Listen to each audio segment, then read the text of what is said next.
یہ اقدامات نہ صرف بیماریوں کے پھیلاؤ کو روکنے میں مددگار ثابت ہوئے بلکہ گاؤں کے لوگوں کی صحت اور خوشحالی میں بھی نمایاں اضافہ ہوا۔ اب لوگ بیماریوں سے کم مرتے تھے اور ان کی زندگی کا معیار بہتر ہو رہا تھا۔ صحت مند جسموں کے ساتھ ان کے ذہن بھی مزید چست و توانا ہوئے، جس سے وہ اپنی جسم میں خود پونچے باچکر کرتے، زندگی کے دیگر پہلوؤں پر بھی بہتر طریقے سے توجہ دے پانے کے قابل ہو گئے۔ یہ سب زارون کے شب و روز کی محنت کا نتیجہ تھا، جس نے گاؤں کو صحت مند اور پرجوش معاشرے میں بدل دیا۔ زرعی شعبہ گاؤں کی معیشت کی ریڑھ کی ہڈی تھا، لیکن قدیم طریقوں اور وسائل کی کمی کی وجہ سے کسانوں کو خاطر خواہ فائدہ نہیں ہو رہا تھا۔ زارون نے کسانوں کے ساتھ مل کر کام کیا اور انہیں جدید زرعی تکنیکوں سے روشناس کرایا۔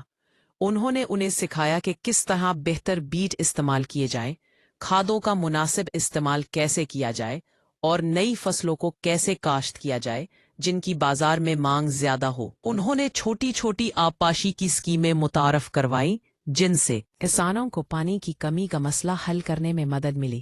زارون نے کسانوں کے لیے ایک مارکیٹ بھی قائم کی جہاں وہ اپنی فصلیں براہ راست بیچ سکتے تھے، جس سے انہیں بیچولیوں کے استحصال سے نجات ملی اور ان کی آمدنی میں اضافہ ہوا۔ انہوں نے کسانوں کو چھوٹے قرضے بھی فراہم کیے تاکہ وہ اپنی فصلوں کے لیے ضروری سامان خرید سکیں۔ اس کے علاوہ زارون نے گاؤں میں مچھلیوں کی پرورش کے تالاب بنوائے اور مرغی فارمنگ کی حوصلہ افزائی کی، جس سے لوگوں کو روزگار کے نئے مواقع ملے اور ان کی آمدنی میں مزید اضافہ ہوا۔ یہ سب کچھ صرف زارون کی رہنمائی اور مسلسل کوششوں کا نتیجہ تھا، جس نے گاؤں کے زرعی منظرنامے کو مکمل طور پر بدل کر رکھ دیا۔ اب کسان اپنی محنت کا بھرپور پھل حاصل کر رہے تھے اور ان کے گھروں میں خوشحالی آ چکی تھی۔ ان کی زمینیں جو پہلے صرف گزر بسر کا ذریعہ تھیں، اب باقاعدہ کاروبار میں بدل چکی تھی اور ان کے بچوں کو بھی ایک محفوظ مستقبل نظر آنے لگا تھا۔ لیکن زارون کا کام صرف تعلیم، صحت اور زراعت تک محدود نہیں تھا۔ وہ گاؤں کے سماجی ڈھانچے میں بھی بہتری لانا چاہتے تھے۔ گاؤں میں خواتین کو بہت سے حقوق سے محروم رکھا جاتا تھا اور ان کی آواز کو دبایا جاتا تھا۔ زارون نے خواتین کے لیے چھوٹے چھوٹے گروپ بنائے جہاں وہ اپنے مسائل پر بات کر سکیں اور ایک دوسرے کی مدد کر سکیں۔ انہوں نے انہیں سلائی کڑھائی، دستکاری اور دیگر ہنر سکھائے تاکہ وہ گھر بیٹھے روزگار کما سکیں۔ انہوں نے خواتین کو اپنے فیصلے خود کرنے اور اپنے حقوق کے لیے کھڑے ہونے کی ترغیب دی۔ اس کے علاوہ زارون نے گاؤں میں امن و امان قائم کرنے اور جھگڑوں کو حل کرنے کے لیے ایک کمیٹی بنائی جس میں گاؤں کے بزرگ اور معزز افراد شامل تھے۔ اس کمیٹی نے مقامی سطح پر ہی بہت سے تنازعات کو حل کیا اور عدالتوں میں جانے کی ضرورت کم ہو گئی۔ زارون نے نوجوانوں کے لیے کھیلوں کے میدان بنوائے اور انہیں مثبت سرگرمیوں میں مشغول کیا تاکہ وہ بری صحبت اور نشے جیسی لعنتوں سے بچ سکیں۔ انہوں نے گاؤں کے ثقافتی ورثے کو محفوظ رکھنے کے لیے بھی اقدامات کیے اور مقامی فنکاروں کو اپنی صلاحیتیں دکھانے کے مواقع فراہم کیے۔ یہ تمام اقدامات گاؤں کو ایک مربوط، پرامن اور ترقی یافتہ معاشرہ بنانے میں مددگار ثابت ہوئے۔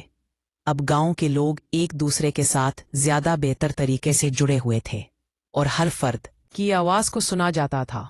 خواتین بھی اب باقاعدہ طور پر معاشی سرگرمیوں میں حصہ لے رہی تھیں اور اپنے خاندانوں کے لیے آمدنی کا ذریعہ بن رہی تھی۔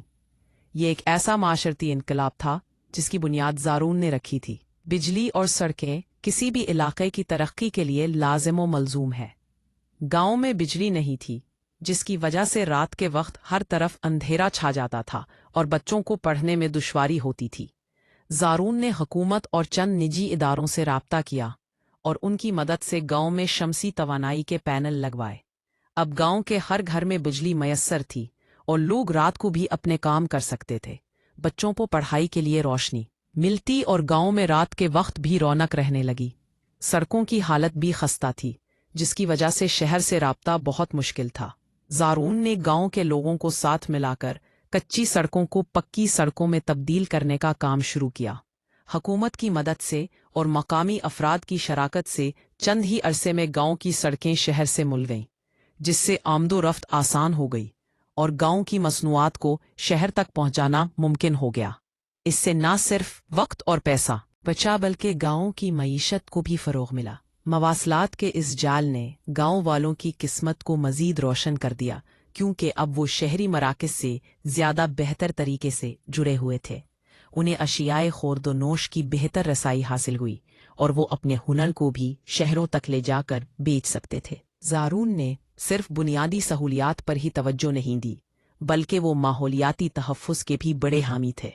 انہوں نے گاؤں والوں کو درخت لگانے کی اہمیت سے آگاہ کیا اور ایک شجرکاری مہم شروع کی۔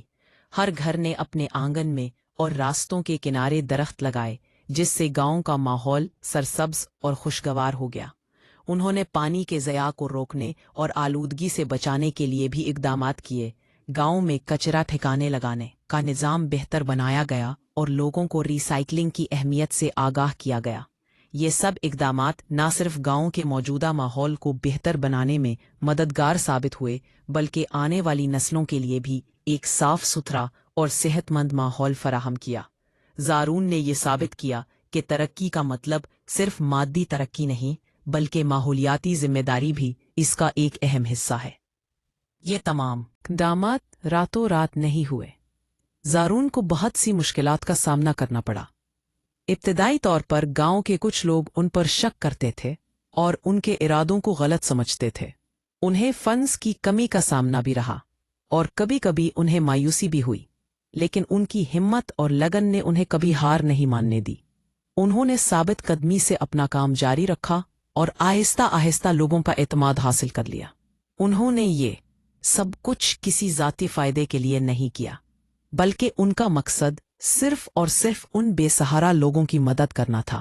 زارون کی کہانی ہمیں یہ سکھاتی ہے کہ ایک اکیلا فرد بھی اگر نیک نیتی اور محنت سے کام کرے تو وہ کایا پلٹ سکتا ہے۔ گاؤں کی قسمت زارون سے اس طرح بدلی کہ صدیوں کی محرومی ایک نئی امید میں بدل گئی۔ صدیوں کی جہالت علم کی روشنی میں نہا